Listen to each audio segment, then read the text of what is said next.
Back drop అది పెట్టావా?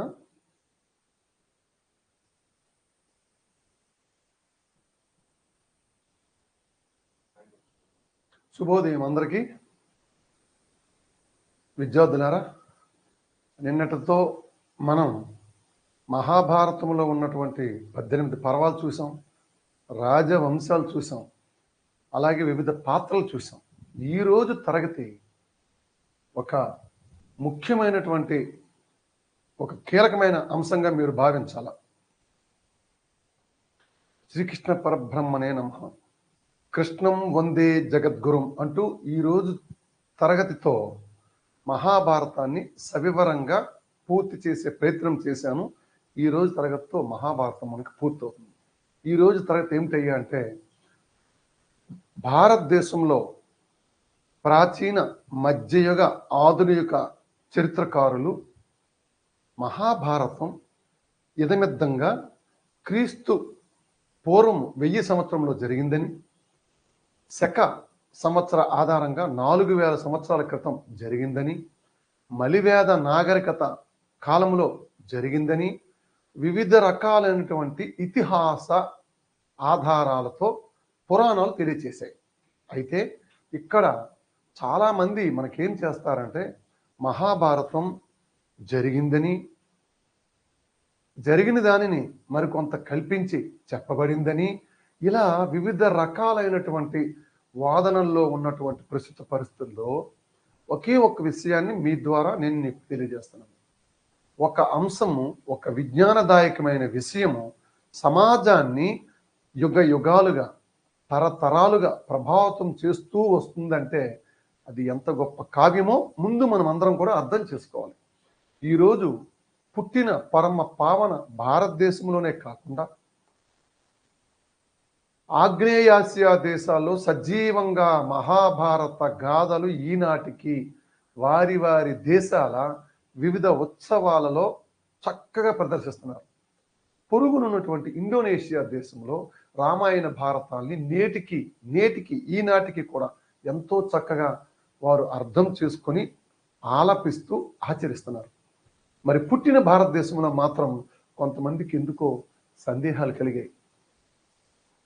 మరి ఆ సందేహ నివృత్తిలో భాగమని చెప్పలేను. మీకు ఈ పోటీ పరీక్షలు రాయబోతున్న మీకు మరొక్కసారి మహాభారతం యొక్క సజీవ నిరూపణలు, ప్రదేశాలు, ప్రాంతాలు, ఘట్టాలు, ఆయా పాత్రలు, ఆయా సంఘటనలతో సంబంధం ఉన్నటువంటి సజీవ ప్రదేశాలు నేటికి భారతదేశంలో ఉన్నాయి.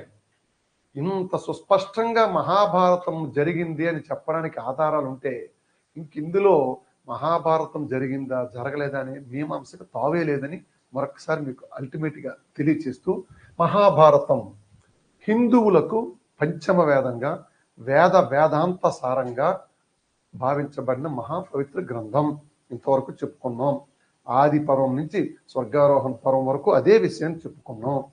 ఇక రెండవ అంశం వేదాంత ఉపనిషత్ సారాంశమైనటువంటి పరమ పావన ప్రపంచ దేశాల వ్యక్తిత్వ వికాస గ్రంథం భగవద్గీత భీష్మ పర్వంలో ఆవిర్భవించింది. భగవద్గీతకి ఏనాడు కూడా ఒక గొప్పదైన శాశ్వతత్వం కలిగించే ఘనమైనటువంటి వాదన, ఘనమైనటువంటి వ్యక్తిత్వ వికాస గ్రంథం, ఘనమైన గొప్పదైన జీవన నైపుణ్యాలను ఎరుకపరిచే గ్రంథం. అంత స్పష్టంగా నీకు చెబుతుంటే, యద్యదాచరతి శ్రేష్ఠ తత్తదేవేతరో జనః. సులువైంది, ఇదేమి కష్టమైంది కాదు. యద్యదా ఎక్కడైతే ఆచరతి శ్రేష్ఠులు మంచివారు, సమాజహితం కోరేవారు, దేశహితాన్ని కోరేవారు, దేశాన్ని ప్రేమించేవారు, ఫిలాంథ్రపిస్ట్ మానవుణ్ణి ప్రేమించేవారు, విశ్వమానవ సౌభాగ్యాన్ని కాంక్షించేవారు దేనినైతే ఆచరిస్తారో దానినే తత్తదేవేతరో జనః, దానినే ఇతరులు ఆచరిస్తారయ్యా అని చెప్పిన గ్రంథం. ఇది ఒక ధర్మానిదా, ఒక విశ్వాసానిదా, లేదా ఒక ప్రత్యేకమైనటువంటి ప్రయోజనాన్ని కోరి సంకుచితమైనటువంటి భావాన్ని కోరేదా? చెప్పండి. యజ్ఞదాచరతి శ్రేష్ఠ. వింటున్న మీరు, చెబుతున్న నేను, ఈ దేశంలో సమాజంలో మహామహులు ఎంతో మంది పుట్టారు. పరోపకారార్థం ఇదం శరీరం అని భావించి సమాజ సేవ కోసం తమ సర్వస్వాన్ని ధారపోసినటువంటి వాళ్ళు ఉన్నారు. ఒక కందుకూరి, ఒక రాజా రామ్మోహన్ రాయ్, ఒక ఆంధ్రకేసరి టంగుటూరి ప్రకాశం పంతులు గారు తీసుకోండి. మన తెలుగువారు తన దేహము, తన గేహము, తన సర్వస్వము ఆంధ్ర ప్రజల అభ్యున్నతి కోసం ధారపోసేశాడే మహానుభావుడు. విక్టోరియా రాణితో సహా, ఇంగ్లాండ్ మహారాణితో సహా గుర్రబగ్గీలో ప్రయాణం చేయగల సత్తా, సాధికారత ఉన్నటువంటి వ్యక్తి తన అవసాన దశలో, అంత కోటీశ్వరుడు తన అవసాన దశలో ఎలాగా అస్తమించారో ఒక్కసారి చరిత్రలోకి వెళ్ళి చదవండి. వారు ఉత్తములు, యద్యదాచరతి శ్రేష్ఠ, శ్రేష్ఠులు ఏదైతే చేస్తారో అది ప్రపంచమంతా చేస్తుందని చెప్పే గ్రంథం అండి. సజీవ గంగా నది లాంటి ఒక సజీవ ప్రవాహం భగవద్గీత. అటువంటి భగవద్గీతను ప్రసాదించిందే మహాభారతం. అందుకే ప్రపంచంలో ఉన్నదంతా మహాభారతంలో ఉంది. ప్రపంచంలో లేనిదేది నాడు నేడు ఏనాడైనా మహాభారతంలో ఉంటుంది అని చెబుతూ అంత గొప్ప ఇతిహాస గ్రంథం.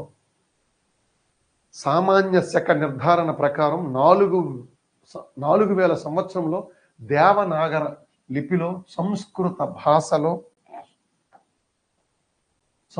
భాషలో రాయబడినటువంటి ఈ గ్రంథం వేదవ్యాస మహర్షి చెప్పగా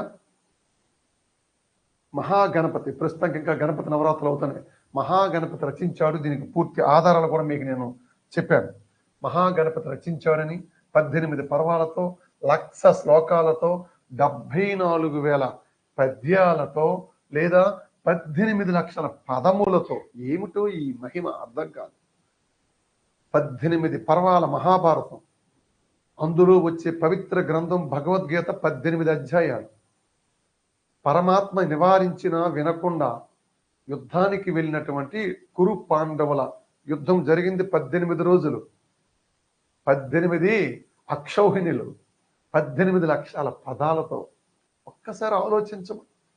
ప్రపంచ చరిత్రలో ఇంత చక్కనటువంటి సమీకరణాలు, ఈక్వేషన్స్తో అమరై ఉన్న అద్భుత మానవ వ్యక్తిత్వ వికాస జీవన నైపుణ్య ప్రణాళికను తెలియజేసే గ్రంథం వేరొకటి ఉందా?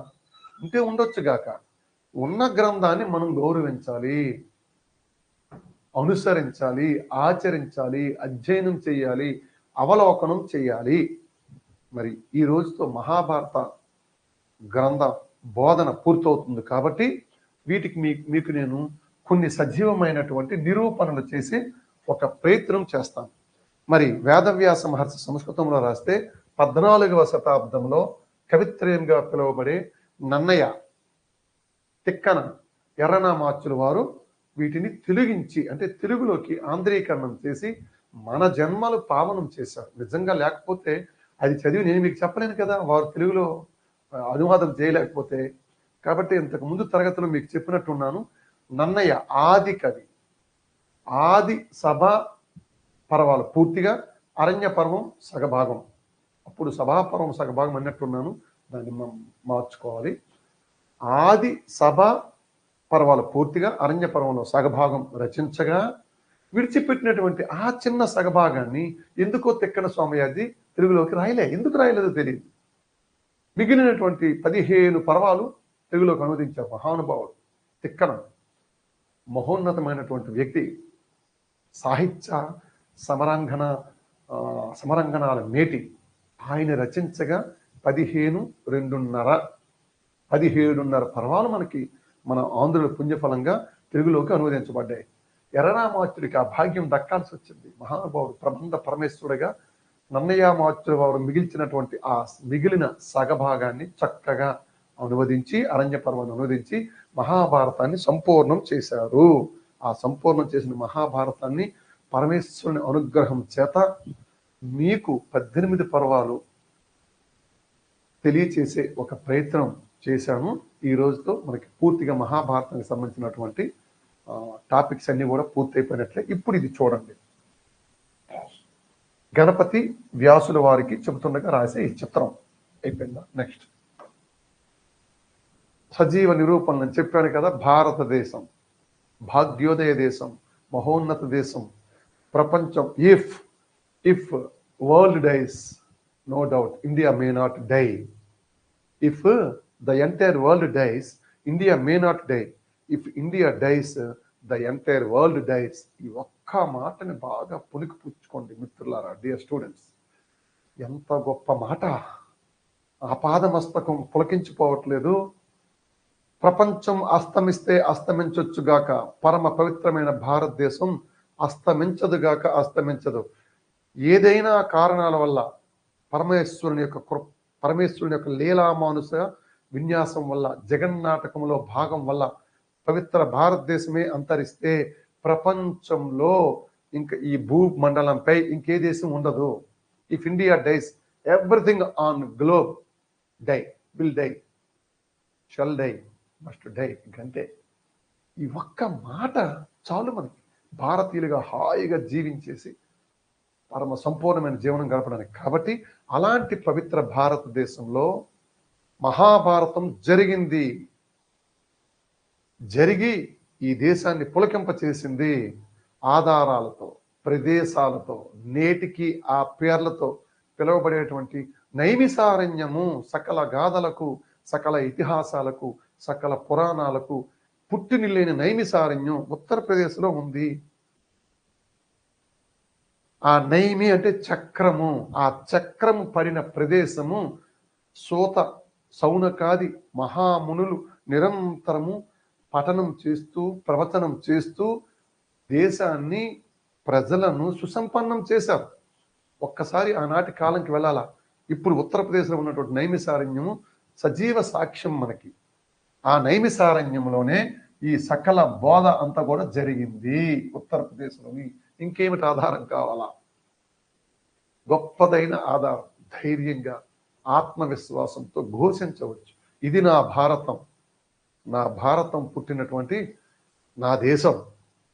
ఎలా జీవించాలో ఆదర్శవంతంగా చూపించిన నా గ్రంథం రామాయణం అయితే, ఎలా కొంతమంది పాత్రల ద్వారా జీవించకూడదో తెలియజేసిన భారతం పుట్టిన నా గ్రంథం. ఎలా జీవించాలో, ఎలా జీవించకూడదో ఈ రెండింటిని సమన్వయం చేసుకుంటూ మనిషి మహితాత్ముడు అవ్వడానికి కారణభూతమైన భగవద్గీత పుట్టినటువంటి దేశం నా దేశం. నా దేశం భగవద్గీత కదా. నా దేశం అగ్నిలో ప్రక్షాళన చేయబడి గొప్పదైన నిరూపణతో పవిత్రంగా బయటకు వచ్చిన అగ్నిపున సీత కదు. నా దేశం ప్రపంచ జనాలకు అందరికీ కూడా విలువైన సంస్కారాన్ని తెలిచే సంస్కార మహాగంగ కదు. నా దేశం యుద్ధాన్ని కాదని, శాంతే ముద్దని యుఎన్ఓ, యునైటెడ్ నేషన్స్ ఆఫ్ ఆర్గనైజేషన్కు ఒక గొప్పదైన మానసిక స్థైర్యాన్ని అందించే కరుణాంత రంగ కదు. కవి సినారే ఎంత బాగా చెప్పారు. నా దేశం భగవద్గీత, నా దేశం అగ్ని పునీత సీత, నా దేశం సంస్కార గంగ అండి. అటువంటి సంస్కారాన్ని మనం దూరం పెట్టి పాశ్చాత్యతలోకి వెళ్ళిపోయి మనవైన వాటిని విడిచిపెడుతుంటే ఎవరు చెబుతారు? పెద్దల మాట పట్ల అనురక్తి, ప్రవచనకారుల పట్ల భక్తి, మనదైన సాహిత్యం పట్ల గొప్పదైనటువంటి ఆసక్తి కలిగి ఉంటే జగద్గురువు స్థానంలో ఉన్నటువంటి భారతదేశం ఇంకా దేదీప్యమానంగా వెలుగుతుంది. డియర్ స్టూడెంట్స్, మీకే కాదు, ఇంట్లో ఉన్నటువంటి తరువాత తరానికి తెలియచేయండి, చిన్నపిల్లలకి తెలియచేయండి. వాళ్ళకి ఎక్కడుంది సమయం? నిరంతరం వాళ్ళు మెటీరియల్ గురించి చదువుతూ దే బికమ్ మెటీరియల్స్. చదవద్దని నేను చెప్పలే, అవసరమే, కెరీర్ చాలా అవసరమే. కానీ మరి అత్యంత ముఖ్యమైనటువంటి మన శాస్త్రాలు, మన సాహిత్యం, ఇంత మనోహరమైన సాహిత్యం ఎవరు అందిస్తారు? కాబట్టి నా దేశం భగవద్గీతను కట్టాపదంగా చెప్పండి. నా దేశం అగ్నిపునీత సీత అని నినదించండి. నా దేశం సంస్కారకంగా ఇంత గొప్ప ఉత్తమ సంస్కారాలు ఉన్నటువంటి దేశం ఈ భూమండలంపై లేదు లేదు లేదు. కాబట్టే ఒక్కసారి ఏన్షియంట్ ఇండియాలో చరిత్రలోకి వెళ్ళండి. ప్రాచీన భారతదేశ చరిత్ర నుంచి ఆధునిక భారతదేశ చరిత్ర ప్రారంభమయ్యే వరకు, అంటే మధ్యయుగము అంతమయ్యే వరకు విదేశీయులు ఈ దేశానికి క్యూ కట్టి వచ్చారే తప్ప ఇక్కడి వారు అక్కడికి వెళ్ళి నేర్చుకోలేదే. ఈ పరమ పావన భారతదేశంలో ఉన్నటువంటి వైజ్ఞానిక భాండాగారం తరువాత తరాల వారికి తెలిసి ఎంత గొప్ప దేశమా ఈ దేశం అని అనుకోకుండా ఉండడం కోసం విదేశీయుల ముస్కర దాడుల వల్ల కొన్ని నెలల పాటు నలంద విశ్వవిద్యాలయ గ్రంథాలయం మంటల్లో దగ్ధమయ్యిందే. మరి ఆ విషయాన్ని మనం తెలియచేయమా? మరి ఆ విషయాన్ని తెలియచేయాలి కదా. ఈ రకంగా నైమిసారణ్య పరిసరాలలో గొప్పదైనటువంటి భారతము రామాయణం యొక్క గాథలన్నీ కూడా జరిగాయి. మునులు తెలియచేశారని చెప్పడానికి ఉదాహరణ మిథిలా నగరపు రాజు, కోశల, విదేహ, హస్తినాపురం. చూడండి, మొత్తం కురు పాండవుల యొక్క గాథలకు ఆలంబన రాజధాని అయినటువంటి హస్తినాపురం ఎక్కడుందో స్పష్టంగా మనకు తెలియజేస్తుంది. మహాభారతాన్ని ఒక మలుపు తిప్పి తన కుటిల నీతితో మాయా జోదంతో ధర్మరాజుని ఓడించినటువంటి గాంధార రాజా వంశీకుడైనటువంటి శకుని కాందహార్, ప్రస్తుతం గాంధార ఆఫ్ఘనిస్తాన్లో, తక్షశిల మహోన్నతమైనటువంటి మహావిశ్వవిద్యాలయం తక్షశిల. ఎక్కడ మనకి ఇవన్నీ కూడా మనకు ఆధారం. ప్రతిష్టానపురము చెప్పాను మీకు. ప్రతిష్టానపురం హస్తినాపురంకి ప్యారలల్గా అభివృద్ధి చెందినటువంటి రాజ్యం అయోధ్య. శ్రీరామచంద్రుల వారి యొక్క పరమ పావనమైనటువంటి అయోధ్య. పంచవటి, రామాయణంలో దండకారణ్య, కిష్కింధ, రామేశ్వరం. ఇంత సుస్పష్టంగా జాగ్రాఫికల్ ఎవిడెన్సెస్తో రామాయణ భారతాలు మనకి సుస్పష్టంగా జరిగాయి. వాటి ప్రదేశాలను మనకి స్పష్టంగా తెలియజేస్తున్నటువంటి ఈ ఇతిహాసాన్ని మరొక్కసారి ఇంకా మీకు డీటెయిల్డ్గా మధుర స్వామివారి యొక్క శ్రీకృష్ణ పరమాత్మ యొక్క లీలలను తెలియజేసే మధుర ఇంద్రప్రస్థం. ఇటు ఢిల్లీయే భారతదేశానికి జీవనాడులుగా ఉన్నటువంటి భారతదేశ పాలనంతా జరిగే ఢిల్లీని ఇంద్రప్రస్థపురము, ఢిల్లీ యొక్క పూర్వనామము. ఇంత చక్కగా ఆధారాలు ఉంటే పాండవుల రాజధాని ఇంద్రప్రస్థపురమే నేడు ఢిల్లీ. ఇంకా మళ్ళీ అక్కడ సందేహాలు దీనికి తీసుకెళ్ళాలి. జీవన స్రవంతిలోకి మనము తీసుకెళ్ళాలి. మనదైన సంస్కృతి మనమే మర్చిపోయాం. తిరిగి మనమే దీన్ని సజీవంగా తీసుకెళ్లాల్సిన బాధ్యత మన పైన ఉంది. ఆగాగు ఆచార్య దేవ, ఏమంటివి జాతి నెపమున సూతచితుల కింద నిలువ అర్హత లేదందువా. ఎంత మాట. అయితే నేను ఇప్పుడే అతన్ని క్షత్రియుడిగా మార్చుతాను, అంగరాజ్యానికి పట్టాభిషిక్తుని చేస్తాను. ఇదిగోండి అంగా ఇంకేం కావాలి ఆధారం అని స్నేహధర్మానికి నిలువెత్తు హిమవత్ పర్వత శిఖరంపై పెట్టినటువంటి స్నేహితుడు దుర్యోధనుడు అయితే హితుడు కర్ణుడు. వీరిద్దరి యొక్క జీవనం జరిగిందని చెప్పడానికి సశేషమైన సజీవ ఆధారం అంగరాజ్య పట్టాభిషిక్తుని చేశాడు. పాంచాల, అదే దుర్యోధనుడు మైసభలో అవమానం గురై పాంచాలి పంచభత్రుక అంటాడు. ఇదిగోండి పాంచాల సామ్రాజ్యం. ద్రౌపది, దుష్టజుమ్నుడు. ఇంకేం కావాలండి? సజీవ నిరూపణలు. పరమాత్ముడు తన లీలా మానుష రూపధారిత్వంతో జగన్నాటక సూత్రధారిత్వంలో భాగంగా మనం ఈ కృష్ణమాయలో ఉన్నాం. అందరం కూడా అవతారం ధరించేది ఆయనే, అవతారం చాలించేది ఆయనే, లోక కళ్యాణం చేయించేది ఆయనే. ధర్మ సంస్థాపనార్థాయ సంభవామి యుగే అని ప్రకటించినటువంటి పరాత్పరుడు, పరంధాముడు, అచ్యుతుడు, మాధవుడు, అవ్యయుడు, అఖిలాండ కోటి బ్రహ్మాండ నాయకుడైనటువంటి శ్రీకృష్ణ పరమాత్మ లీలా విలేసాలు. ద్వారక ఇప్పటికొంది స్వజీవంగా. ద్వారక మన ప్రధానమంత్రి వారు సముద్ర లోతుల్లోకి వెళ్ళి సముద్రములో కలిసిపోయినటువంటి ద్వారకను దర్శించి సజీవంగా మనకందరికీ చూపించారే. ద్వారక మధుర, ఈనాటికి మధుర, బృందావనం, ఉత్తరప్రదేశ్. చక్కగా వెళ్ళిన వారి చూసిన వారికి చూసినంత జన్మల ధన్యం. మధుర, గాంధార చెప్పేశాను. ఇంకా ఇలా విదర్భ ప్రాంతం, మాద్రి వంశీకులు ఉన్నారు కదా, బాహ్లికాసన్నం, వారందరూ కూడా వాయువ్య ప్రాంతంలో ఉంటారు. ఇది భారతదేశ పటంలో ఇది కురు సామ్రాజ్యం. ఒక్కసారి మరొకసారి చూసుకోండి. చారిత్రక ఆధారాలతో భౌగోళిక నేపథ్యంతో మహాభారతం ఈ పవిత్ర భారతంలో జరిగింది అని చెప్పడానికి ఎంత అద్భుతమైనటువంటి ఆధారాలు మన దగ్గర ఉంటే, ఇంకా ఇందులో కొన్ని కట్టుకథలు ఉన్నాయి, ఊహ కల్పించారు, యాడ్ చేశారు, జరిగింది జరగలేదు. వద్దు వద్దు డియర్ స్టూడెంట్స్, మీ తరం ఎండోమెంట్ ఆఫీసర్స్గా వచ్చినటువంటి వారు కూర్చోపెట్టి చెప్పండి, నలుగురికి చెప్పండి. చూడండి, ఈ గ్రీన్ కలర్లో మనకి ఏదైతే వాటర్ మార్క్ డ్రా చేయబడిందో ఇది కురు సామ్రాజ్యం. కురు సామ్రాజ్యం అన్నీ వస్తాయి తర్వాత వస్తాయి. కురు సామ్రాజ్యం, ఈ కురు సామ్రాజ్యం, ఇదిగో పాంచాల, ఇదిగోండి కురు సామ్రాజ్యంలో పాంచాల, మీకు రెడ్ మార్క్ చేశాను కదా. విరాట్ రాజ్యం అజ్ఞాతవాసంలో వీళ్ళు దాగున్నారు కదా పాండవులు, అంటే దాగోనమంటే రహస్యంగా ఉన్నారు. అది ఇప్పుడున్నటువంటి జైపూర్ ఆరావళి పర్వత శ్రేణుల్లో ఉంటుంది. విరాట్ ఇదిగోండి ఇక్కడ ఈ ప్రాంతంలో, ఇది విరాటుని కొలువులో వలలుడుగా భీముడు, బృహన్నలుగా అర్జునుడు రహస్య జీవితం గడిపినటువంటి ఈ ప్రాంతం. ఇది ముందు చూడండి, కుంతి భోజపురము, చేది, కోశల, విదేహ, అంగరాజ్యం, కర్ణుడు, వంగ అంటే మిత్రులారా, ఇది వంగ అంటే బెంగాల్, ఇప్పుడున్న బెంగాల్. అప్పుడు ద్రావిడ, ఉత్కల, వంగ అంటాం కదా.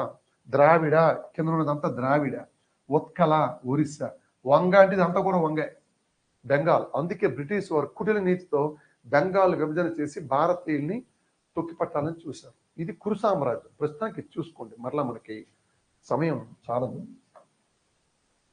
ఇటువంటి మహాభారతంలో తక్షశిల ఒక మహోన్నతమైనటువంటి విశ్వవిద్యాలయం.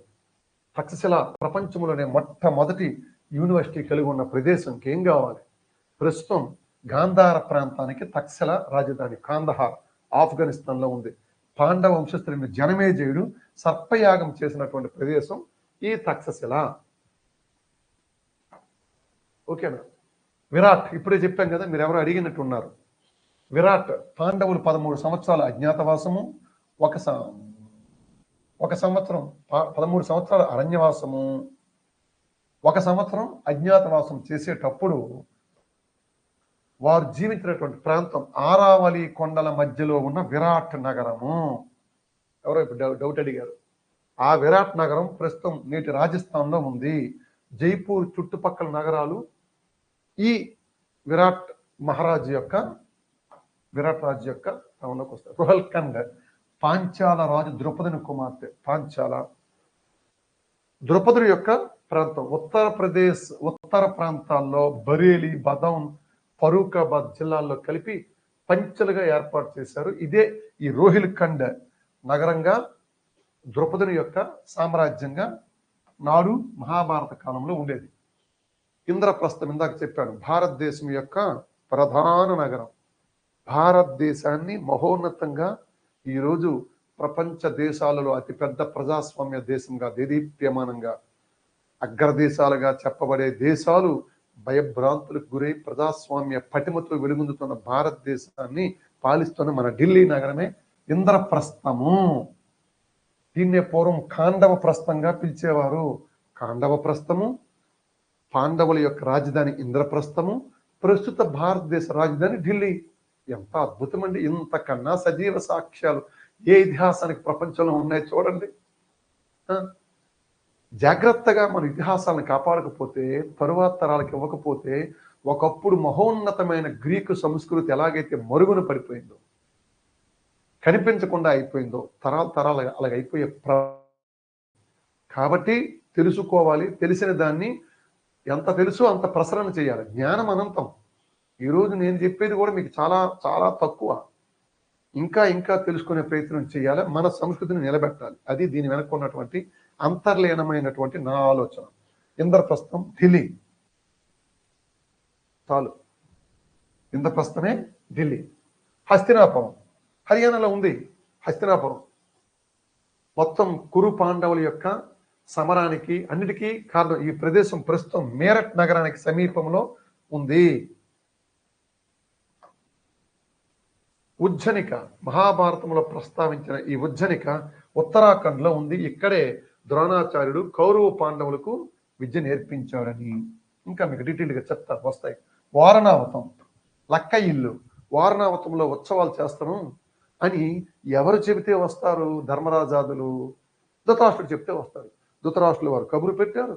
అన్నీ తెలిసి కౌరవులు తమను ద్వేషిస్తారు, సమయం చిక్కినప్పుడల్లా చిన్నప్పటి నుంచి బాల్య దశ నుంచి భీముణ్ణి ఏ రకంగా మట్టు పెట్టడానికి దుర్యోధనాదులు ప్రయత్నాలు చేశారో తెలిసినప్పటికీ కూడా పెదనాన్న ధృతరాష్ట్రుడు పిలిచాడు కాబట్టి వారణావతానికి వీరందరూ వెళ్తారు. లక్క గృహంలో వీళ్ళని కాల్చి చంపడానికి ఒక ప్రణాళిక వేస్తారు. ఇది ఉత్తరప్రదేశ్లోని బాగుపత్లో ఉంది. ఇంకేం కావాలి? లక్క ఇల్లు ఉత్తరప్రదేశ్లోని బాగుపత్లో ఉంది. ఒక్కసారి దేశ పర్యటన చేసేటప్పుడు మనం ఇవన్నీ చూడొచ్చు. బృందావనం, బృందావనమది అందరిది, గోవిందుడు అందరి వాడేలే. అందరి వాడు గోవిందుడు. ఎందుకు? తన యొక్క లీలల ద్వారా లోకా సమస్త సుఖనోభవంతు అని బోధించిన గోవిందుడు అందరివాడు కాదు, మనందరివాడు. లోక కళ్యాణం కోరుకునేవాడు. స్వస్తి ప్రజాభ్య పరిపాలయంతం న్యాయేన మార్గేణ మహీమహీష గో బ్రాహ్మణేభ్య శుభమస్తు నిత్యం లోకా సమస్త సుఖనోభవంతు అని బోధించినటువంటి బృందావన పరిమళం ఒక్కసారి జీవితంలో తప్పనిసరిగా సందర్శించాలి, మనస్సుతో సంచరించాలి. ఇప్పటికీ అదే పేరుతో ఉందండి. మహాభారత కాలంలో ఉన్నటువంటి ఆ బృందావనం ఇప్పటికీ అదే పేరుతో ప్రస్తుతం ఉత్తరప్రదేశ్లో మనకి కనిపిస్తుంటే పరమాత్ముని యొక్క లీలామానుసమైనటువంటి శ్రీకృష్ణ గోపికల యొక్క బంధం, ఆత్మ పరమాత్మల బంధాన్ని తెలిపే ఈ మహోన్నతమైనటువంటి చారిత్రక ప్రదేశం ఈ రోజుకి ఉందంటే ఇంకెంతకన్నా సజీవ సాక్ష్యం, సజీవ నిరూపణం ఏం కావాలి? మహాభారతం మనది. అంగరాజ్యం ఇప్పుడే చెప్పాను కదా, చూపించాను. హితుడు దుర్యోధనుడు కర్ణుని హితాన్ని కోరుకుంటే కర్ణుడు ఈ ఒక్క మాటకే వెళ్ళిపోయాడండి. లేదంటే కర్ణ పాత్రకు అసలు ప్రశ్నించడానికి వీల్లేదు, ఎవరు ప్రశ్నించడానికి కూడా వీల్లేదు. అంత గొప్ప పాత్ర. అవమానం చేస్తూ నలుగురిలో అవమానం చెందే వేళ తనకు మన్నన కలిగించి మనుగడ ఇచ్చినటువంటి రాజు పట్ల సహజంగా ఎవరైనా కృతజ్ఞత చూపిస్తారు కదా, లేదంటే కృతజ్ఞుడు అవుతాడు. చూపించాడు. చూపించి కౌరవ పక్షంలో చేరిపోవడం వల్ల అంగరాజు కర్ణుడు ఆ రకంగా మనకి భారతంలో దుష్ట చతుష్టయంలో పాల్గొనడానికి కారణమయ్యాడు.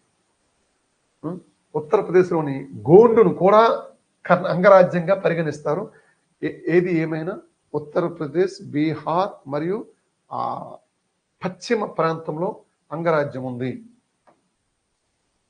మధుర బృందావనం ఇప్పుడే చెప్పుకున్నాం. హస్తినాపురం చూడండి, కౌరవుల రాజధాని. ఇంద్రప్రస్థ ఢిల్లీ, కురుక్షేత్ర హర్యానా, అహిత్యత్ర ద్రోణాచార్యుడు నివసించినటువంటి ఒక ముఖ్యమైన ప్రదేశం. భాగల్పూర్ అంగదేశం యొక్క రాజధాని ఇప్పుడే చెప్పుకున్నాం. కర్ణుడు రాజుగా ఉన్నాడు. మరొకసారి ఆ ప్రాంతాలన్నీ కూడా ఈ మ్యాప్లో మీకు కనిపిస్తాయి. ఇందాక సవివరంగా మీకు చెప్పాను. పాంచాల రాజ్యం, కౌరవ రాజ్యం, గాంధార్, శకుని, కురుక్షేత్ర, ఇంద్రప్రస్థ, జయద్రథ, మధుర, విదర్భ, కాశీరాజు గురించి చెప్పుకున్నాం కదా. కాశీ ఇప్పుడు ఎలాగ ఉంది? వారణాసి. కాశీరాజు స్వయంవరం ప్రకటిస్తే అంబాలికల్ని భీష్ముడు విచిత్ర వీడికి వివాహం చేయడానికి తీసుకొని వస్తాడు కదా. ద్వారక. ఇంకేం కావాలి మనకి? సజీవ నిరూపణ, సాక్ష్యాధారాలతో, భౌగోళికమైనటువంటి ఆధారాలతో కురు సామ్రాజ్యం విస్తరించినటువంటి దీనికోసం ఈ మొత్తం మహాభారత సంగ్రామం అంతా జరిగింది. ఈ మహాభారత సంగ్రామాన్ని నిమిత్త మాత్రంగా చేసుకుని కలియుగంలో కూడా భగవద్గీతను మనం పఠిస్తున్నామంటే అది లేకపోతే ఇది ఉందా? అది ఆ కురు సామ్రాజ్యాన్ని సృష్టించడం కూడా జగన్నాటక సూత్రధారిత్వంలో భాగం. ఉదంకుడు అంటాడు, తర్వాత చెప్పాను కదా మీకు అప్పుడు, సేమిటి స్వామి మీరుండి కూడా రాయబారం విఫలమయ్యేలా చేసి ఈ మారణ హోమాన్ని మీరు తగ్గించలేకపోయారని ఉదంకుడు కృష్ణస్వామి వారి పట్ల కినుక వహిస్తాడు. అప్పుడు కూడా మరొకసారి స్వామివారు విశ్వరూప సందర్శనం చేయిస్తాడు ఉదంకుడికి. అది కూడా మనం మననంలో చేసుకోవాలి. ఇక చూడండి, గాంధార చెప్పుకున్నాం. 100 మంది కౌరవులకు జన్మనిచ్చి ప్రస్తుతం పాకిస్తాన్ సింధు ప్రాంతంలో రావల్పిండి ఆఫ్ఘనిస్తాన్కి మధ్యలో ఉంది. మనకి తక్షశిల పాకిస్తాన్ సింధు ప్రావిన్స్లో ఉంది.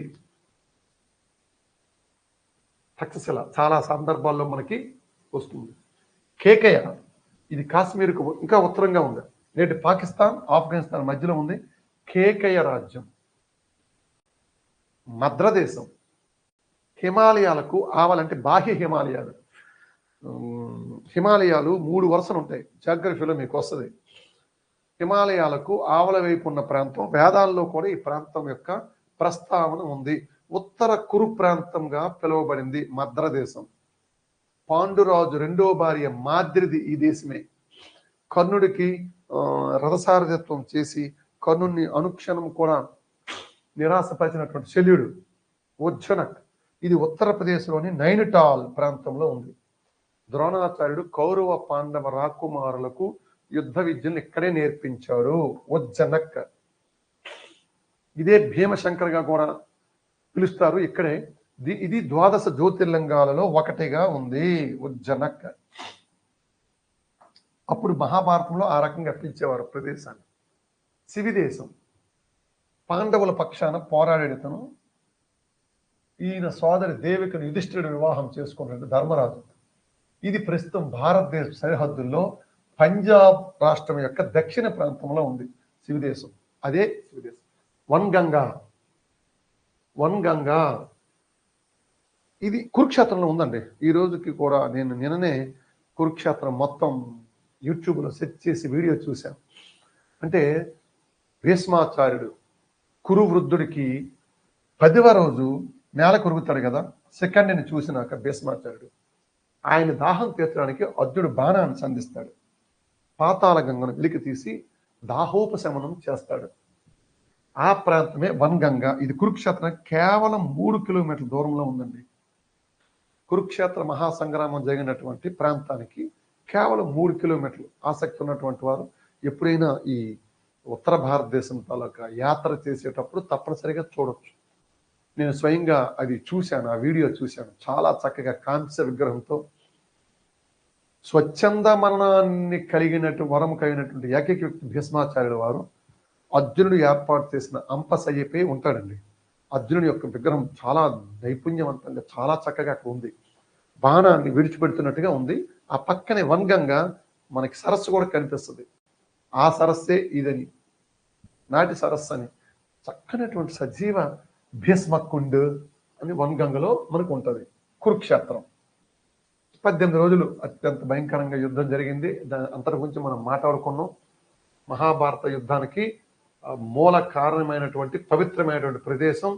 కృష్ణ భగవానుడు ఇక్కడే గీతను బోధించాడు. ఎందుకు కురుక్షేత్రాన్ని ఎన్నుకున్నారు?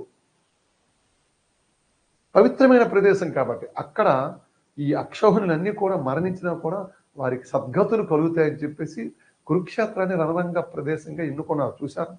యుద్ధానికి కూడా, యుద్ధానంతరం కూడా వీరమరణం భారతదేశంలోనే ఉంటుందండి ఈ కాన్సెప్ట్. యుద్ధంలో మరణిస్తాము, చచ్చిపోతాము, అయ్యో ఎలా అని ఉండదు. వీర మరణం పొందుతామని వీర పత్నులు తిరకం దిద్దుతారండి. ఒక్కసారి రాజస్థాన్ అగ్నికుల క్షత్రియులైనటువంటి రాజపుత్రులు గాథలు ఒక్కసారి ఎప్పుడైనా సరదాగా చూడండి, తెలుస్తుంది. పరులకు చిక్కనుగాక చిక్కరు. ఒకవేళ తమ పత్నులు శత్రువుల చేతిలో చిక్కితే మహిళలందరూ కూడా సామూహికంగా జోహార్ సమర్పిస్తారు. అగ్నిలో దూకిస్తారు. ఎంత ధైర్యం కావాలి! అసలు ఆ మాట వినడానికి మనకు ధైర్యం లేదు. ఇప్పుడు ప్రస్తుతం వీరువులుగా మారిపోయాం. ఏంటి సామూహికంగా అగ్నిలో దూకేయడమే అమ్మో అనేటువంటి పరిస్థితికి వచ్చాం మనం. ఎలాంటి దేశం, ఎలాంటి వీరులు! వాయువ్య భారతదేశంలో పుట్టినటువంటి ప్రతి ఒక్కరు కూడా మహోన్నతమైనటువంటి బలశాలు వీరులు. వారి రక్షణలో భారతదేశ సరిహద్దులు సుభిక్షంగా పరిపాలించబడ్డాయి. కురుక్షేత్రం. హస్తినాపురం ఉత్తరప్రదేశ్లోని మేరట్కు సమీపంలో ఉంది. మేరట్కు సమీపంలో కురు పాండవుల రాజధాని. హస్తినాపురం నుంచి పాండవులకి రాజ్యభాగం ఇవ్వకపోతే అప్పుడు ఇంద్రప్రస్థని పాండవులు రాజధానిగా చేసుకుని పాలించారు. వాస్తవంగా కురు వంశానికి, కురు సామ్రాజ్యానికి హస్తినాపురమే రాజధాని. ఆ తర్వాత ఇంద్రప్రస్థకి వెళ్తారు ధర్మరాజు. వారణావతం ఇందాక చెప్పాను, లక్క ఇల్లు. ఆ లక్క ఇంట్లో ఇది కూడా మేరటకు దగ్గరలోనే ఉంది. ఎప్పుడైనా వెళ్తే వారణావతం చూడొచ్చు. పాంచాల దేశం గంగా నదికి ఇరువైపులా, అంటే అటువైపు ఇటువైపు చంబల్ నదుల మధ్య ఉన్న ప్రాంతమే పాంచాల దేశం. ఈ దేశానికి ద్రౌపదుడు రాజు. ద్రౌపదుడు ద్రోణుని అవమానించడం వల్ల మరి కథ చెప్పను. ద్రోణుడు ఒక శపథం పూని అర్జునుడితో ఎలాగ అర్ధరాజ్యాన్ని పొందుతాడో ఆ ప్రాంతం పాంచాల దేశం. ఇంద్రప్రస్థం నేటి ఢిల్లీ అని చెప్పాను. ఇంద్రప్రస్థం బృందావనం ఇది కూడా చెప్పేశాను ఇందాక, ఉత్తరప్రదేశ్లో ఉంది. అద్భుతం అండి. బృందావనాన్ని ఒక్కసారి సందర్శిస్తే ఆ హాయి, ఆ మనోహరత్వం, ఆ భక్తితత్వం, ఆ ఆధ్యాత్మిక పరిమళం అనుభవించే వారికి తెలుస్తుంది. బృందావనం చెప్పానా? బృందావనం అది అందరిది. గోవిందుడు అందరి వాడే. ఎందుకంటే లోక కళ్యాణం కోసం చెప్పబడింది భగవద్గీత తప్ప ఏ ఒక్క మత విశ్వాసాన్ని లేదా హిందూ తత్వాన్ని చెప్పమని ఎక్కడా లేదు. ఒక దగ్గర చెప్తాడండి శ్రీకృష్ణ పరమాత్మ, మనుష్యులలో ఉద్భవించే పరమాత్మ వ్యతిరేక శక్తి భావనకి నేనే కారకుణ్ణి అంటాడు. అర్థమైందా? మనుషులు హేతువాదులుగా, రకరకాలుగా నాస్తికవాదులుగా ఉంటారు. వారి వారి మనోభావాలను బట్టి చెబుతారు, తప్పులేదు. అయితే ఆ భావాన్ని కూడా నేనే అంటాడు. చూసారా? హిందూ తత్వంలో ఉన్న గొప్ప తత్వం ఇంకెక్కడ మనకు కనిపించదు. కొద్దిగా విశాల దృక్పథంతో చూడాలి. హిందువులు కూడా అదే పరిస్థితిలో ఉండాలి. గమనించుకోవాలి. ఇంత విశాలమైనటువంటి జగద్గురువు స్థానం అంటే ఊరికనే వచ్చేస్తుందా? సాధారణంగా వస్తుందా? ప్రపంచంలో ఏ దేశాన్ని జగద్గురువు అంటున్నారు చెప్పండి. కాబట్టి ఆ జగద్గురువు తత్వాన్ని మనం తెలుసుకోవాలి. మాకు ఉంది చరిత్ర ఉందని చెప్పుకోవడం కాకుండా చరిత్రను తెలుసుకోవాలి. ఆ చరిత్రకు అనుగుణంగా నడవాలి.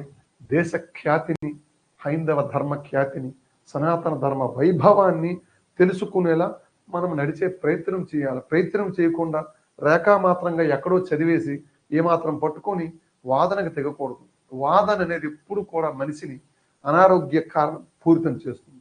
చర్చ అనేది ఆరోగ్యపూరితం చేస్తుంది. ఆ చర్చ కూడా ప్రజాస్వామ్యబద్ధంగా ఉండాలి తప్ప నాదే ముఖ్యమనే వాదన ఉండకూడదు. చర్చే జరగాలి. మరి ఆ అంశాల్లోకి మనం వెళ్ళొద్దు. ఇంకా గోకులం, మధురకు కొద్ది దూరంలో గోకులం యమునా నది తీరంలో ఉంది. బాలకృష్ణుని కంసుని నుంచి రక్షించడానికి వసుదేవుడు ఇక్కడికి తీసుకొని వచ్చాడని బలరామకృష్ణుడు గోకులంలోని గోకుల కృష్ణ గోపాల కృష్ణ మాటలు చాలయ్యా. సాహిత్యం ఎలా పుట్టిందండి? పాటలు ఎలాగొచ్చాయండి? ఈ రచయితలు ఎలా రాశారండి?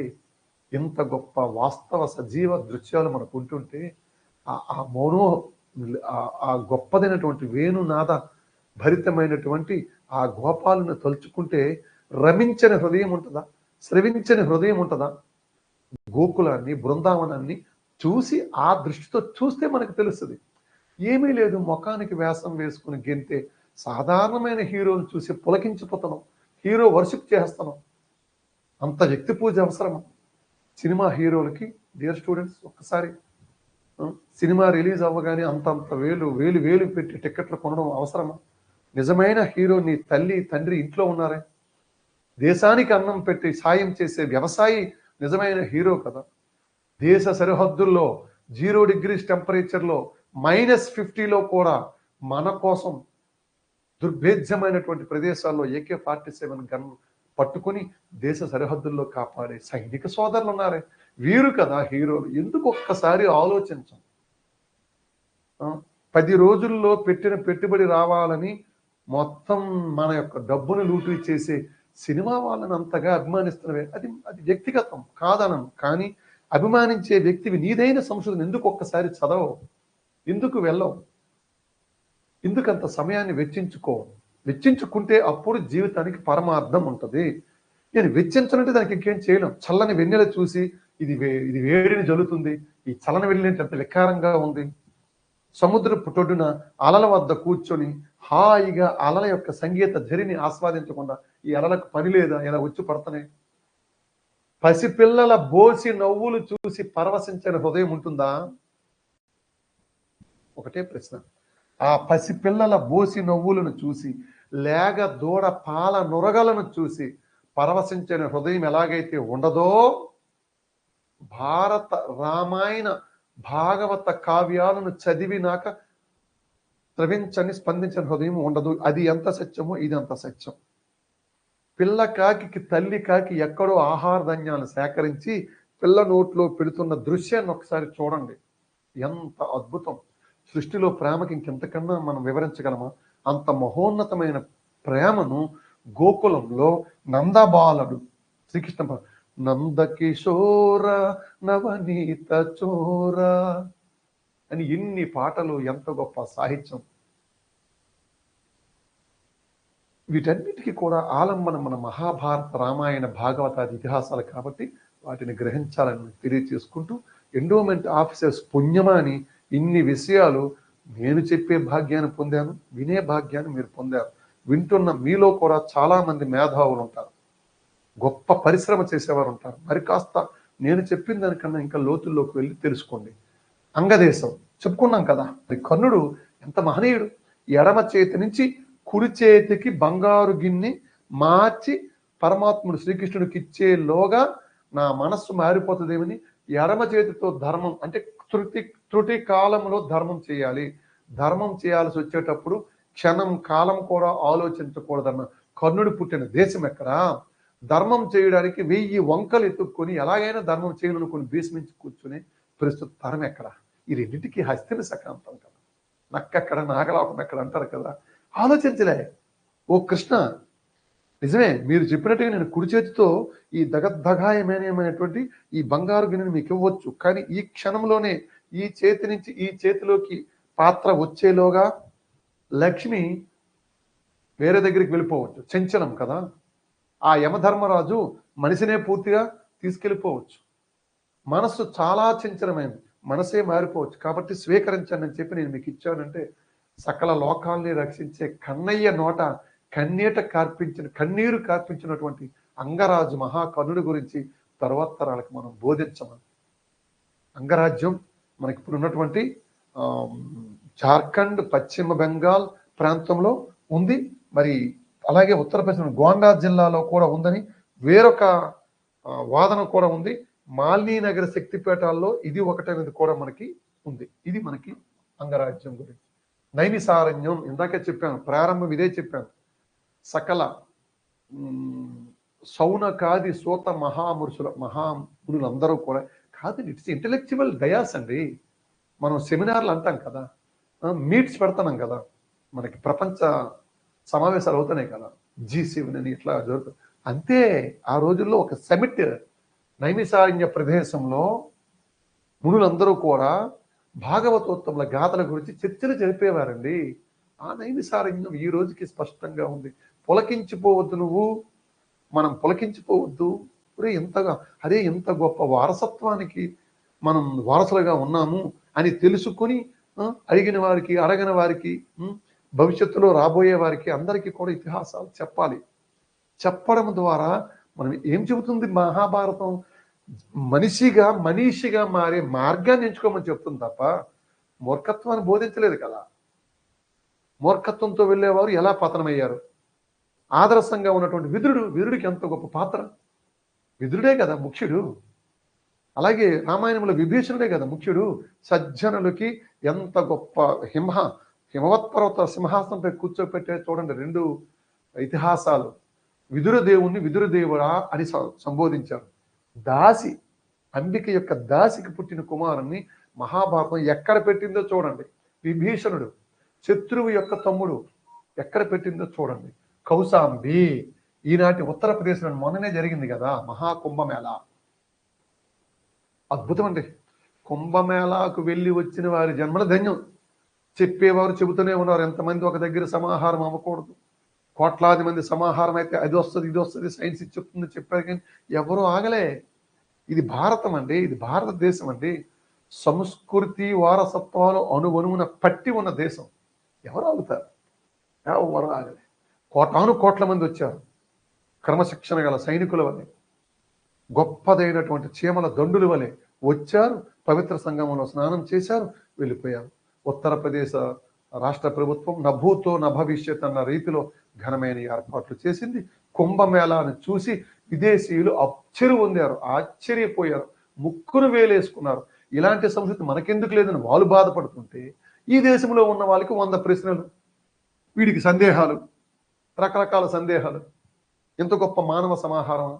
భూమండలంపై ఈ ప్రపంచ చరిత్ర ప్రారంభమైనాక ఇంత గొప్ప మహాక్రతువు జరగలేదు.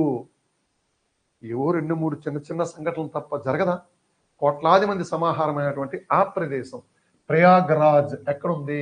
మహాభారత కాలంలో వచ్చ దేశ రాజధానిగా నేటి ఉత్తరప్రదేశ్లోని అలహాబాద్కు సమీపంలో ఉంది. జనమేజయుడు దీనిని రాజధానిగా పాలించాడు. ఆ జనమేజయుడికి వైశంపాయుడు చెప్పినటువంటి గాథలే మహాభారత గాథ. మనకి కాశీ, మరి చెప్పనండి, మనకి అందరికి తెలిసిందే పరమ పావనమైనటువంటి కాశీ, కాశీ విశ్వనాథ ధామ్. కాశీ ఒక మార్మిక నగరం. వారణాసి కాశీగా పిలువబడే మన కాశీ సందర్శనకి వెళ్తే ఒక మార్మిక నగరం. మనిషి పుట్టుక నుంచి ఎదుగుదల నుంచి చావు వరకు మొత్తం కాశీలో కనిపిస్తుందండి. కాశీ విశ్వనాథుని యొక్క దర్శనం ఇటీవలే చేశాను, చాలా అద్భుతం.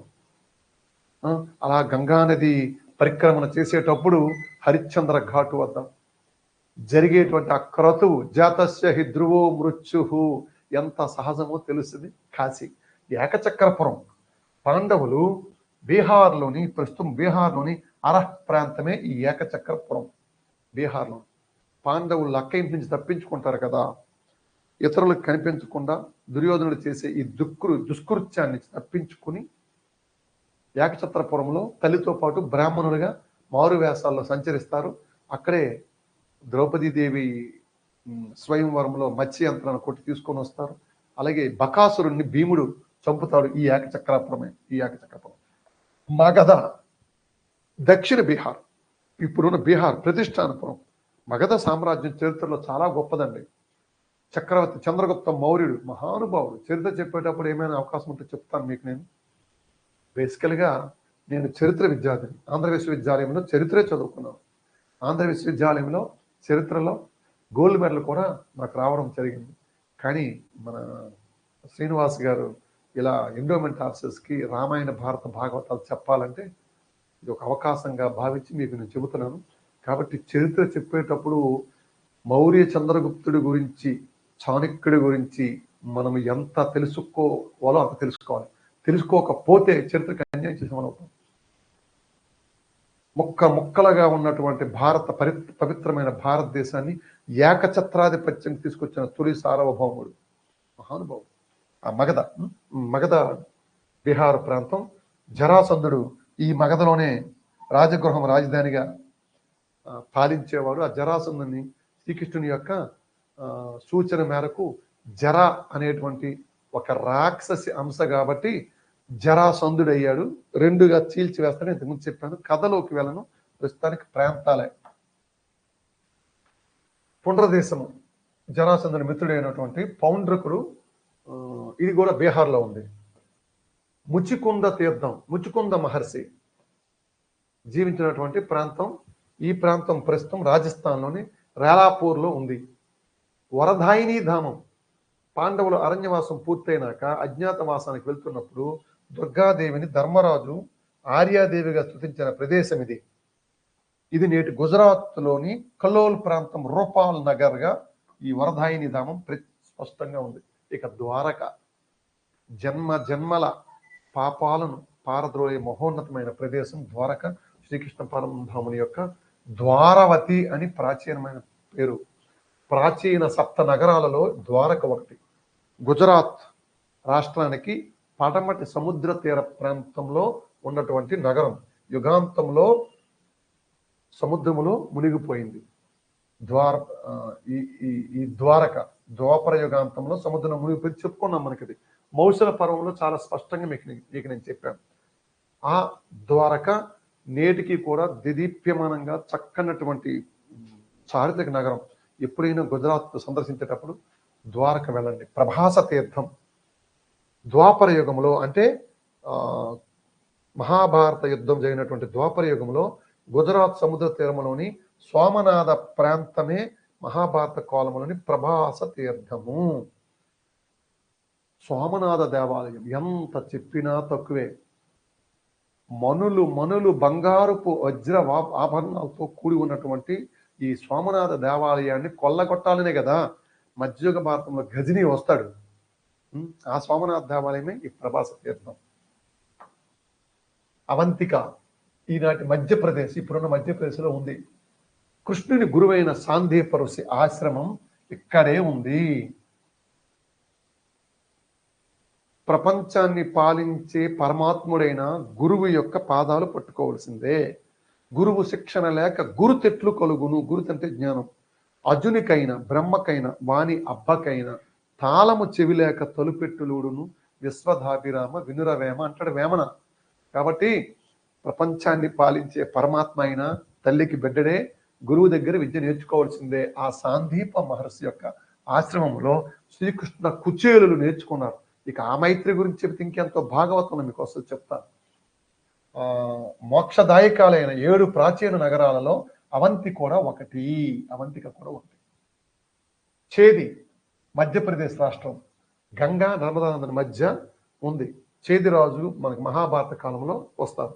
శోణితపురం బాణాసురుని యొక్క ముఖ్య పట్టణం. బాణాసురుని కుమార్తె ఉషను కృష్ణుడి మనుమడైన అనిరుద్ధుడు వివాహం చేసుకుంటాడు. ఈ ప్రాంతం, ఈ శోణితపురం అనే ప్రాంతం మధ్యప్రదేశ్లోని ఇటార్సీ పట్టణ సమీపంలోని సుహాపూర్గా మనకి ఆధారాలు చెబుతున్నాయి. శోణితపురం ఎన్ని ప్రదేశాలు. ఇదిగో మహాభారతం, మా మహాభారతం జరిగింది అని చెప్పడానికి ఎవరైనా 1, 2, 3 ఆధారాలు చూపిస్తారు. నేను ఇప్పటికీ 30 పైగా చెప్పాను మీకు. ఇది సీరియల్ నెంబర్ 28గా మీకు వస్తుంది, కానీ ఇప్పటికే నేను అంతకుముందు ఒక 12 చెప్పాను. కాబట్టి ఇన్ని ఆధారాలు ఉన్నటువంటిది ఒకటి చూపించండి.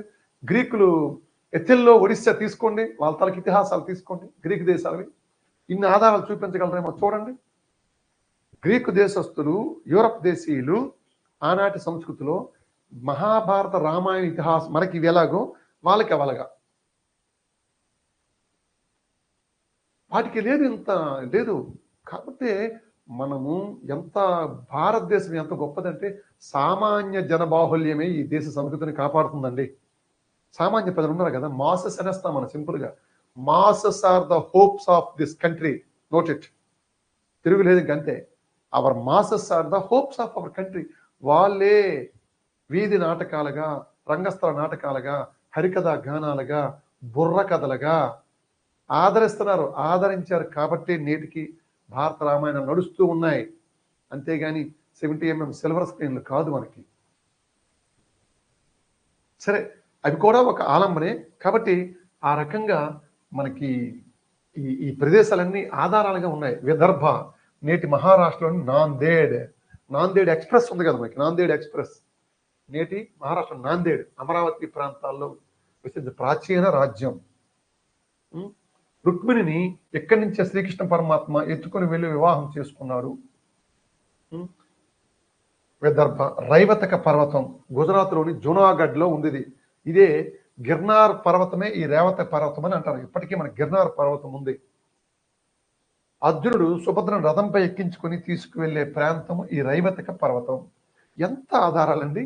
పాత్రలు, ఇతిహాస పాత్రలు ఎక్కడెక్కడ జరిగాయి, ఏ ప్రాంతంలో జరిగాయి, ఇంత చక్కగా చూపించేటువంటి ఇంద్రకీలం. అర్జునుడు పరమశివుని కోసం తపస్సు చేసినటువంటి ఇంద్రకీల పర్వతం. శివానుగ్రహంతో పాశుపతాస్త్రాన్ని పొందిన చోటు హిమాలయ పర్వతాల్లో ఉన్నట్టుగా చెబుతున్న ఈ మందర పర్వతమే ఇంద్రకీలాద్రి పర్వతము అని పురాణాలు మనకి తెలియజేస్తున్నాయి. ఇంద్రకీలాద్రిపై మన అమ్మవారి పర్వతాన్ని కూడా ఇంద్రకీలాద్రి పర్వతం అంటారు. అర్జునుడు పాశుపతాస్త్రం పొందినటువంటి ప్రదేశం. యయాతిపురం ఇది ఒరిస్సాలో ఉంది. మహాభారత కాలంలో యయాతిపురం ప్రస్తుతం ఒరిస్సాలో ఉంది. ప్రాగ్జ్యోతిషపురం, ఎంత చక్కనటువంటి మాట్లాడండి.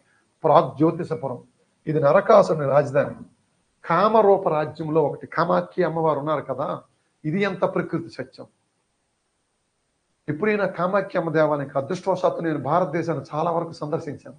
కామాఖ్య అమ్మవారి దేశం అస్సాంలోని గౌహతి సమీపంలో ఉంది. వెళ్ళినట్లయితే అమ్మవారి యొక్క జీవన ఋతుక్రమణిక ఆధారంగా ఉన్నటువంటి మహాదేవాలయం. ఆ, అమ్మవారికి సైతం ఋతుక్రమం జరుగుతుంది. ఆ ఋతుక్రమం ఆధారంగా ఋతువులు నిలుస్తాయి. ఋతువులు నిలిస్తే మనకి జీవం ఉంది. ఇంకా వేరేగా తీసుకోకూడదు ఇక్కడ. చాలా మంది అధమత్వంతో ఇదేమిటి అమ్మవారికి ఋతుస్రావం జరగడం ఏమిటి, నెల నెల ఎర్రని స్రావం రావడం ఏమిటి అనుకోవచ్చుగాక. చాలా ఋతువులకు ఆధారమై నిలిచే సృష్టి కార్యాన్ని నడిపించే ఒక మహోన్నతమైన పవిత్రమైనటువంటి అనుక్రమణిక. ఆ అనుక్రమణిక ఆధారంగా ప్రాగ్జ్యోతిషపురంలో అమ్మవారి ఆలయం ఉంది. అది దీన్ని కామరూప అంటారు. అస్సాం, మణిపూర్, ఇప్పుడున్న మణిపూర్ రాజధాని ఇంఫాల్ ఉంది కదా, నాగాలాండ్, అస్సాం, మిజోరం, బర్మా చుట్టూ ఇదంతా మన అఖండ భారతలో భాగం. ఈ ప్రాంతం చిత్రవాహనుడు ఉన్నాయి కదా, ఈ రాజ్య చిత్రవాహనుడు, ఆయన కుమార్తె చిత్రాంగద. చిత్రవాహను రాజు చిత్రాంగద అరణ్యవాసం చేస్తూ అర్జునుడు ఈ చిత్రాంగదను ప్రేమించి వివాహం చేసుకుని బబ్రువాహనుని కంటారు.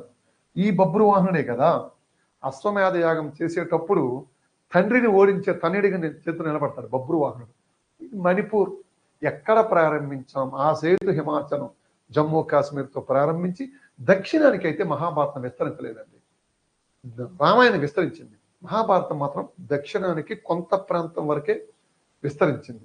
ఇదంతా ఆర్యావర్తనంలోనే జరిగింది. అటు ఈశాన్య భారతదేశం మణిపూర్ వెళ్ళింది, ఇటు అరేబియా సముద్రం గుజరాత్ చిట్ట చివరి ద్వారకకు వచ్చింది. జమ్మూ కాశ్మీర్తో ప్రారంభించి ఇప్పుడున్న మధ్యప్రదేశ్ దక్షిణ భాగాల వరకు వచ్చేసింది.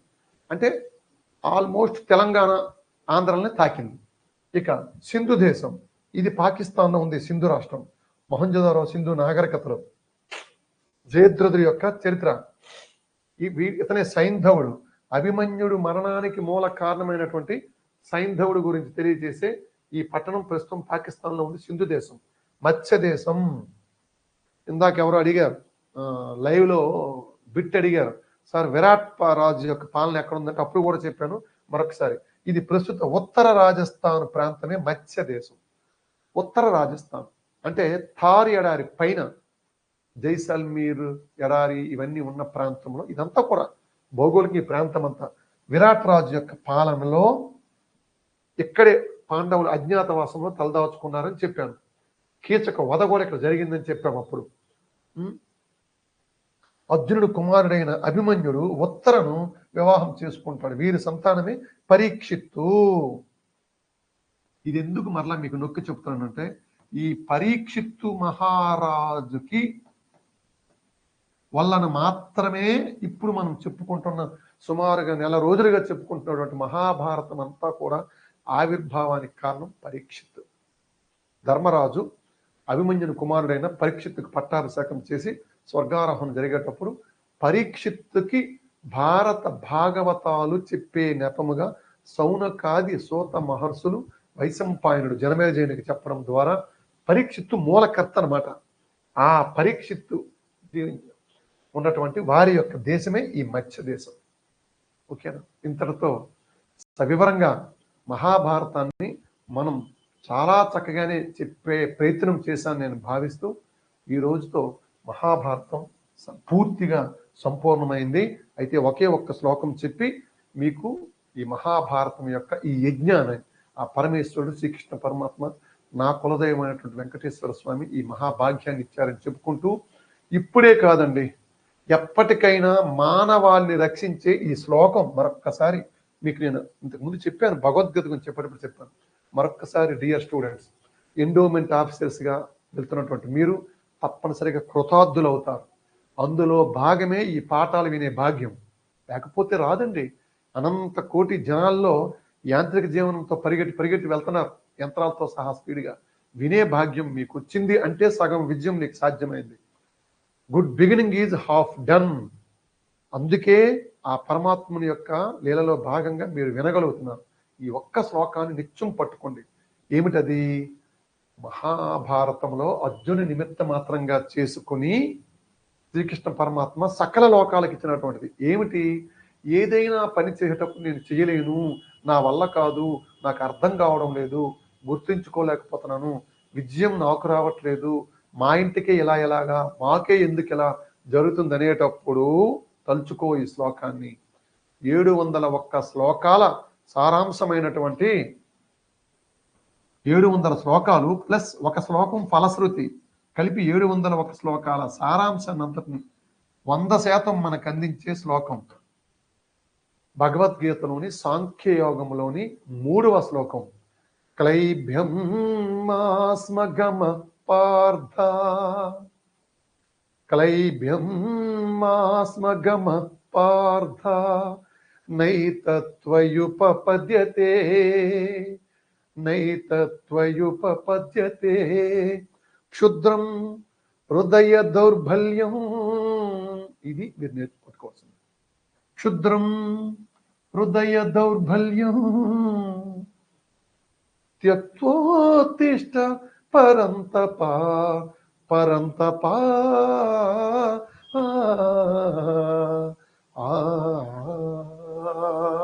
అని శ్రీకృష్ణ పరమాత్మ, ఓ అర్జున, అధైర్యాన్ని విడిచిపెట్టు, భయపడకు, మొహమాట పడకు, బిడియము వద్దు, సంకోచించకు. నీలో ఉన్న ఈ ఇన్ఫీరియారిటీ కాంప్లెక్స్ ఏదైతే ఉందో దానిని తుదముట్టించే. లెమ్ము, జాగరూకుడివై నీ కర్తవ్యాన్ని నిర్వర్తించు అని పరమాత్మ బోధించినటువంటి శ్లోకం అండి. Do your duties. Work is worship. Work is, పనిని దైవంగా భావించు. మిగతాదంతా నేను చూస్తాను. నీ విజయ అపయాధ్యాయాలు నేను చూస్తాను. Work is worship. పనియే దైవము. Be fearless. Be fearless. అస్సలు భయపడకు, సాగిపో, ముందుకు సాగిపో. నిష్కామ కర్మయోగాన్ని సాధించమని చెప్పినటువంటి ఆ పరమాత్మ యొక్క ఈ మహోన్నతమైన శ్లోకంతో మహాభారత కావ్యాన్ని ఈనాటితో మనం చేసుకున్నాం. లోకా సమస్త సుఖినో భవంతు. All the best. జై హింద్.